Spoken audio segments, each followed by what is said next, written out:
C'est donc le jour de gloire pour l'US Orléans. Le club de football du Loiret reçoit le Paris Saint-Germain ce soir en 8e de finale de la Coupe de la Ligue. Un véritable événement pour la métropole orléanaise. 9000 spectateurs sont attendus au stade de la Source. Lucie Secconi nous attend en direct sur place. Bonsoir Lucie. Comment est l'ambiance chez les supporters à moins de 2 heures du coup d'envoi ?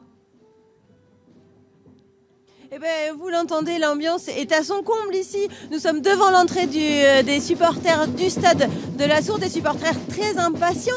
On en a même rencontré à 18h qui essayaient encore d'acheter des places, mais malheureusement, c'est archi complet, on l'a bien compris. Eh bien, pour les autres, ils iront au Zénith. Et on a rencontré des supporters qui étaient là dès 18h.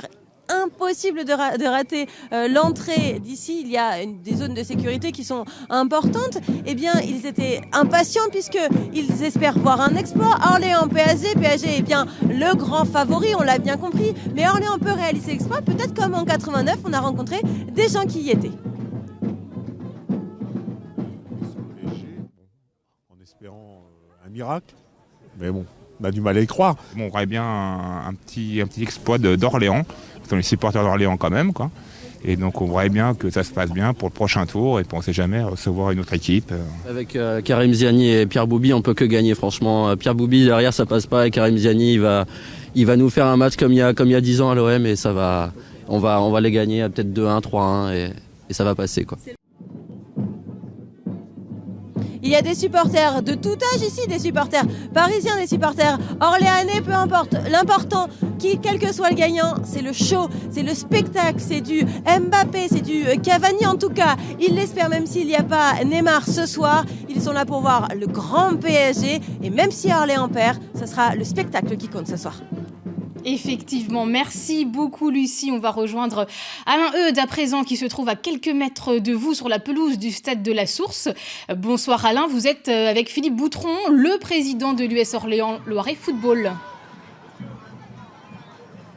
Effectivement, Rebecca. Alors, c'est le jour de gloire pour l'US Orléans. On l'a vu il y a un instant. 9000 spectateurs sont attendus ce soir.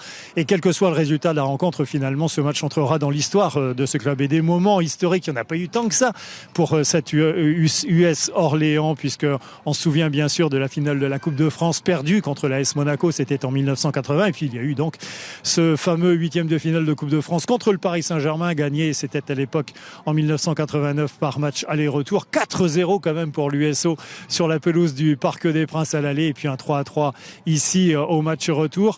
Alors Philippe Boutron, vous êtes le président actuel de cette US Orléans Loiret Football. Il fallait finalement une sorte d'affiche de ce genre, un événement comme celui-là pour que l'US Orléans retrouve finalement sa place dans l'histoire du football français. C'est un peu cela. Absolument. En plus, à Orléans, il y a une culture coupe qui est très très forte puisqu'on voit la mobilisation est très importante et pour nous c'est vraiment une super opportunité de recevoir un club aussi prestigieux que le Paris Saint-Germain. Alors, il y a des fantasmagories autour de ce match. On se dit que c'est le jackpot finalement pour un club comme le vôtre parce qu'on se dit que vous allez faire une superbe recette ce soir, qu'il y a évidemment la petite prime offerte par la LFP, par l'organisateur, la Ligue de football professionnel. Et pourtant, au bout du compte, j'ai l'impression que ça n'est pas aussi rose que cela. Pour une raison très simple, parce qu'on a privilégié la fidélité, c'est-à-dire qu'on a fait en sorte de récompenser nos partenaires, nos abonnés et nos bénévoles. On leur a donné priorité pour acquérir des billets supplémentaires. Et puis on est resté très raisonnable sur le prix des places. En fait, notre objectif, c'est de faire en sorte d'une grande soirée de football et de faire que Orléans devienne une place forte du foot. Et puis habituer les gens à venir au stade et ne pas faire de l'argent pour de l'argent, mais surtout récompenser les gens qui nous suivent dans les années les plus pénibles qu'on a pu connaître par le passé. Juste un mot évidemment sur le résultat de ce soir. Vous êtes, on va dire, face à un infime espoir d'être qualifié et pourtant on s'accroche à cet infime espoir. Mais je pense que c'est une des vertus du football. On l'a vu, Saint-Privé qui a sorti 3 le tour précédent. Je pense que c'est un des rares sports où tout est possible. Et puis peut-être qu'on gagnera au pénalty, comme les pénaltys nous portent chance. Merci beaucoup Philippe Boutron, je vous souhaite un très bon match et une très très bonne réussite pour cette soirée.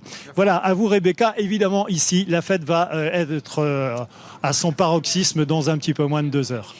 Et oui, effectivement, tout est possible. Merci beaucoup Alain, merci à votre invité. On écoute à présent la réaction de l'entraîneur de l'US Orléans, Didier Olé-Nicole. 3 questions posées par Mélodie Stevenson.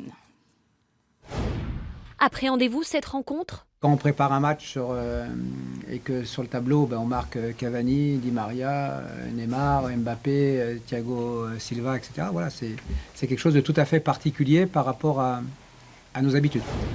L'USO a-t-elle quand même une chance de gagner ? Récemment, le PSG a été mis un petit peu en difficulté à Strasbourg, à Toulouse. Et je suis intimement persuadé que sur un match, dans notre bonne période, puisque sur 11 matchs, on en a perdu un, il y a pas des années-lumière en arrière, il y a un mois en arrière, en prenant très très peu de buts, parce qu'il y avait un vrai savoir-faire, un vrai investissement de tout le monde, on était capable de mettre nos adversaires en difficulté. Quelle stratégie pour déstabiliser le PSG ? Il faut travailler encore plus que d'habitude, puisqu'ils ont trop de qualité technique, trop de qualité de vitesse, de fulgurance. Si on n'est pas très très solide, très très compact, ce sera très difficile. Et puis après aussi la maîtrise technique, parce que si on s'exprime pas, si on n'est pas capable de mettre le pied sur le ballon et de jouer, de proposer des choses, et qu'on leur rend systématiquement le ballon, il y aura trop de vagues qui vont venir et puis on va vite péter.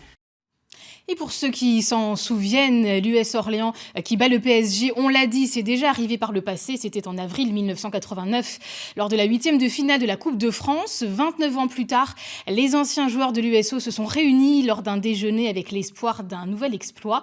Mélodie Stevenson et Philippe Roy les ont rencontrés. 1989, l'US Orléans crée l'espoir face au PSG. Robbie Langer et ce magnifique but. À cette époque, les Orléanais s'imposent et la ville s'enflamme. 29 ans plus tard, nous avons rencontré les anciens joueurs. Aujourd'hui, ils vivent aux 4 coins de la France, mais exceptionnellement, match oblige, ils se sont dit oui pour des retrouvailles, et cette fois-ci sans crampons.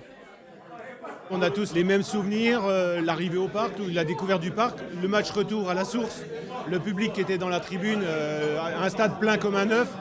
Et une ambiance un peu particulière. À la fin du match, au poste, ils avaient dit le résultat Paris Saint-Germain, Orléans 4.